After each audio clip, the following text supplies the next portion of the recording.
What's up guys, welcome back to another anime card clash guide. Today we're going to be showing you how to beat every raid boss in the game. At the time of this recording, me and Wamba are both a little bit sick, so if we cough or our voice sounds weird, yeah, that's why. Also, we've been doing a little bit of off-camera grinding, and as you can see, we both have the new limited units. We both have both of them. So yeah, I have the Dragon DD here and 7 star, which I have 3 of them. And we got a lot of new stuff, so that will all be covered in a new video, maybe sometime later this month. Anyways, we'll get started by the Eternal Dragon. Alright guys, so first up is the method to beat Eternal Dragon. So the method I use is by using burns or damage that deal percentages of their maximum health, because that's the easiest way to get the most damage. This applies for both Kamish and Eternal Dragon, but it's slightly different with Kamish. So for Eternal Dragon, we kind of just want pure damage, so something cheap and easy to get at the start, which I would do, would be, where is it? This Nezuko here. It's only 1 in 10,000, so it should be very easy for you guys to get. And I'm going to use 3 of them. Not 4 of them, and you'll see why later. And then for the last slot, you want something else. So I'm thinking right now probably something like Tatsumaki or Tornado. Let me search that. Yeah, so I'm thinking Tornado's not too hard to get, so I'm thinking that'll probably work pretty well because you can reflect the damage. Okay, and then for supports, what you want to do is just do full Slayer Mark. It's probably the best thing for this. Slayer Mark or Limitless, whatever's better for you. For me, I prefer Slayer Mark, but it doesn't matter. Except for Tatsumaki. Tatsumaki, you have to use Slayer Mark because otherwise the Limitless will pop when you get hit for the reflect. So it kind of just does nothing. Anyway, so if we fight it now, I'm gonna do this. And it's good that the Eternal Dragon is getting stats because that just means we're going to deal even more damage.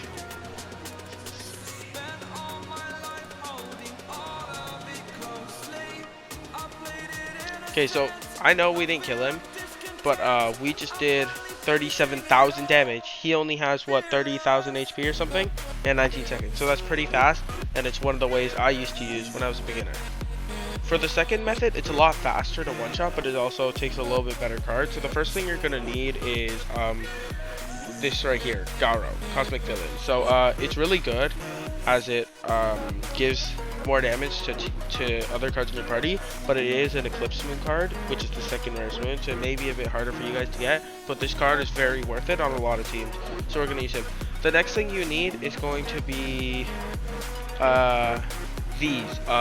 Elite Shadow Knight. So you can use either the normal one or the gold ones. Since I have the gold ones, I might as well just use them, but it doesn't matter. And you want to use 3 of them. So it doesn't matter what rarity they are, just make sure you have 3.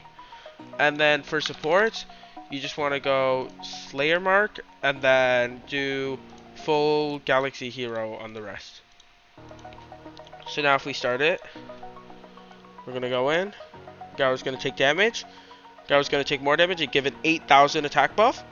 And this is just going to one-shot him. 6 seconds, 50,000 damage. One of the fastest ways in the game. So guys, the third method is another very good method that's pretty expensive. But, and also the card's limited, but it is just a single 7-star hunter. For this method to work, you will need a rainbow enchant, which I do not have. But if I just go fight him right now. Boom, boom, boom, boom, boom. He wins. 3 seconds for 34,000 damage. And with the other enchant, it doesn't even work faster. But yeah, this is a great method. Alright guys, so for my fourth and final method, this is a secret method that no one else has found out yet. And it's extremely OP. So what you want to do is just have 2 Cosmic Villains and a Lucy and a 7-star. So you're fighting the 2. Then you want to go Slayer Mark, 2 Slayer Marks, and that's it. Now when you fight, watch what happens. Yes, it takes longer than the other one, and you might be like, oh, this doesn't work. But watch, it works. 90,000 damage, right there. And that's with Eternal Dragon not getting any buffs. Now watch if he gets a buff, maybe. See, he got a buff, even more damage buff. He got a buff, even more damage buff. Now look at this. 76,000, 105,000 damage in 10 seconds. the most broken way to farm stuff. 105,000, you do 3 of these and you're done the entire track. You can farm so many of these. That means every 30 seconds you do it. Every minute, you finish this track twice. Insane amounts of coins. So yeah, this is definitely the best method if you can afford it. So, for the method to beat Camish that I use, you're gonna require a couple cards that do a good amount of damage. First, I use Airwind, but really you can use anything as long as it has a minimum of 5,000 damage and 6,000 health. It doesn't look like it, but because of the allies all buff, this card gains like a good amount of stuff. And then at the end of them, by the way, you need 4 Slayer Marks to do as much damage as possible. And then for the 3 cards here, I'd say anything that scales off the boss's health or damage.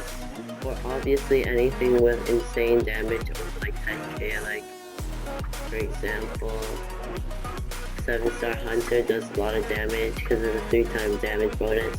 But so the strategy is to use stuff with 5k damage more, 6k health or more, 4 Slayer Marks, and anything that scales off the boss's damage or health.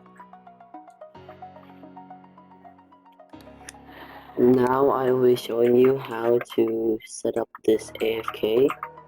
So after knowing what the best decks are for the Eternal Dragon and Shadow Dragon, this is how you set up your AFK with the help of Tiny Task. Let me just get it out.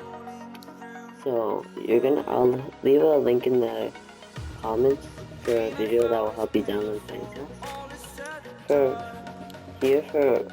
You need to add playback speed is 1 or 2. It doesn't really matter, but I would highly recommend 1 or 2. Put on continuous playback. Make sure your recording hotkey and you remember your recording and playback hotkey. Then you can close this. Do F8. Do fight and then do this. I'd say about 5 times ish. And then yeah, that's it. And then press F8. Don't do what I just did and move my camera because that could mess up the entire macro. But and make sure not to move your camera while you're doing this. But other than that, yeah, that's how you set up the macro for the 2 dragons. Okay, so guys, that's it for our tutorial on how to beat Camish and Blue Eyes as fast for Shadow and White Dragon as fast as possible and as efficiently as you can. And if you want more tutorials like this, please like and subscribe. And like and subscribe so I can buy a new mic.